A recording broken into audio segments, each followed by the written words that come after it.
Assalamualaikum warahmatullahi wabarakatuh. Kembali lagi dengan Bang Yaya di sini. Oke, di video kali ini saya akan membagikan tutorial cara menggunakan kamera HP Poco X5 5G. Nah, jadi ada banyak fitur yang bisa teman-teman gunakan di kamera HP Poco-nya untuk mendapatkan hasil foto yang bagus dan jernih. Lalu ada fitur apa aja dan gimana cara untuk menggunakannya pada kamera HP Poco X5 5G? Langsung saja ya kita ke tutorialnya. Yang pertama teman-teman bisa coba buka kameranya terlebih dahulu. Dan sebelum kita masuk ke pengaturan, di sini kita coba bahas satu-satu dulu untuk masing-masing menu yang ada. Mulai yang paling atas terlebih dahulu di pojok kiri atas. Di sini ada flash ya teman-teman. Kita bisa pilih yang auto saja biar flashnya diatur secara otomatis berdasarkan pencahayaan yang ada di sekitar kita pada saat membuka kamera. Kemudian untuk HDR ini teman-teman bisa aktifkan atau bisa matikan. Kalau kayak gini ikonnya itu berarti dimatikan teman-teman. Tapi kalau tulisannya HDR tanpa garis itu artinya untuk fitur HDR dia diaktifkan. Lalu untuk kamera HP Poco ini juga udah ada fitur AI kameranya ya. Di sini bisa kita aktifkan. Dan ada juga icon Google Lens di mana ini teman-teman bisa gunakan untuk menycan sebuah objek dan nanti untuk hasilnya akan ditampilkan di Google. Contohnya seperti ini. Kalau kita coba pakai Google Lens, misal saya arahkan ke objek tertentu, contohnya saya arahkan ke mainan ini, lalu pilih scan atau cari. Nah, maka di sini yang ditampilkan adalah hasil penelusuran di Google, teman-teman. Jadinya kayak gini. Oke, itu untuk yang Google Lens. Selanjutnya kita coba tekan kembali saja. Selanjutnya kalau misalnya teman-teman mau mengubah rasio fotonya, misalnya mau full screen, jadi kita ketuk di baris 3 yang ada di sini.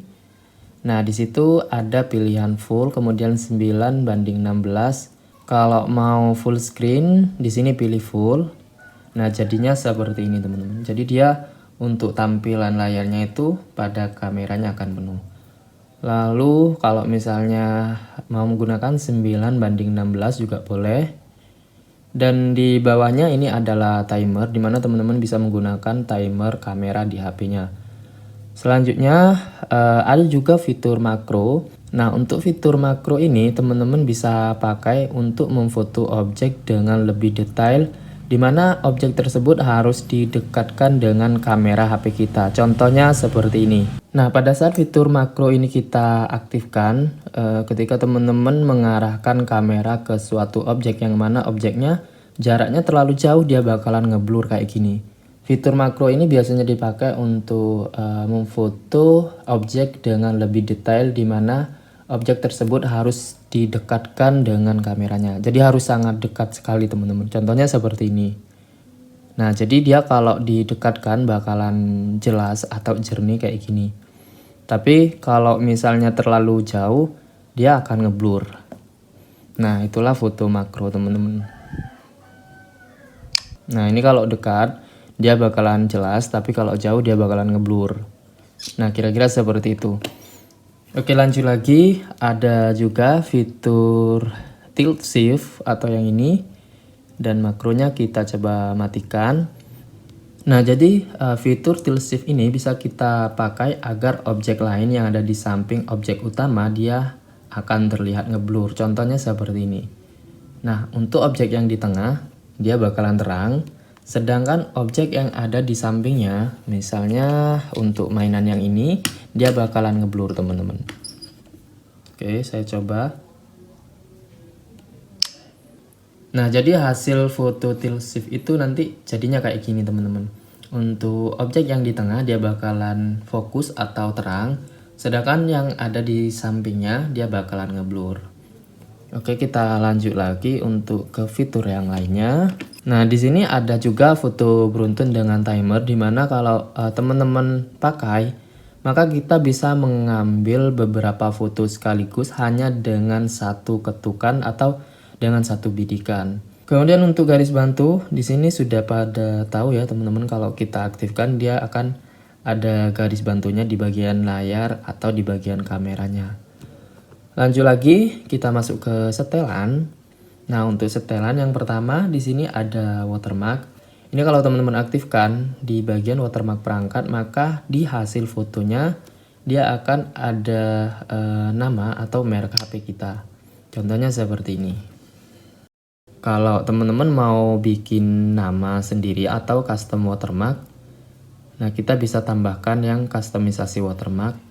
Lalu kita tambahkan nama, misalnya kayak gini. Dan hasilnya nanti akan ada tulisan atau ada nama kita yang kita tulis tadi. Kemudian untuk tambah info waktu di foto, ini nanti kalau teman-teman mau memunculkan tanggal foto itu kapan diambil di hasil fotonya, maka bisa aktifkan kayak gini.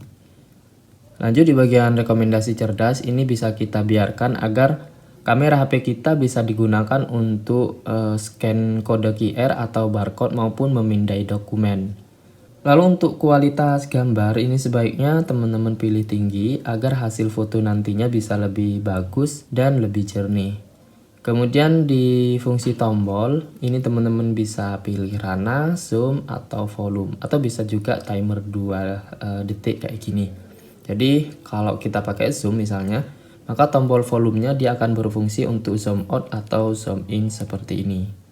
Lanjut lagi di sini kalau teman-teman aktifkan di bagian ketuk untuk mengambil foto, maka hanya dengan mengetuk bagian layar secara otomatis dia akan mengambil foto. Jadi tanpa harus mengetuk di bagian tombol shutternya seperti ini teman-teman. Kemudian untuk customisasi ini lebih ke susunan fitur yang ada di kamera HP teman-teman, misalnya seperti ini. Jadi teman-teman bisa mengubah susunan untuk fitur-fitur yang ditampilkan di kameranya atau mau menambahkan shortcut seperti ini.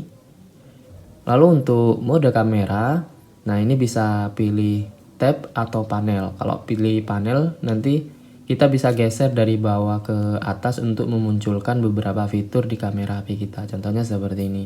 Sedangkan kalau yang panel tadi kita perlu menggesernya ke samping seperti ini. Oke, lanjut lagi. Masih di customisasi, ini ada juga warna. Teman-teman bisa pilih untuk warna yang disukai dari tampilan kameranya. Jadi intinya ini lebih ke tampilan ya teman-teman. Dan ada juga perubahan bunyi kamera.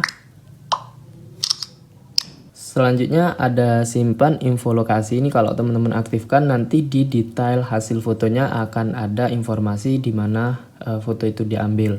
Lalu bunyi rana ini bisa teman-teman matikan kalau nggak suka dengan suara saat mengambil kamera. Dan di bagian pertahankan setelan, nah ini teman-teman bisa biarkan saja.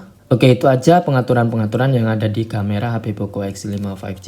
Sedangkan fitur-fitur yang lain ada juga filter kamera di sini.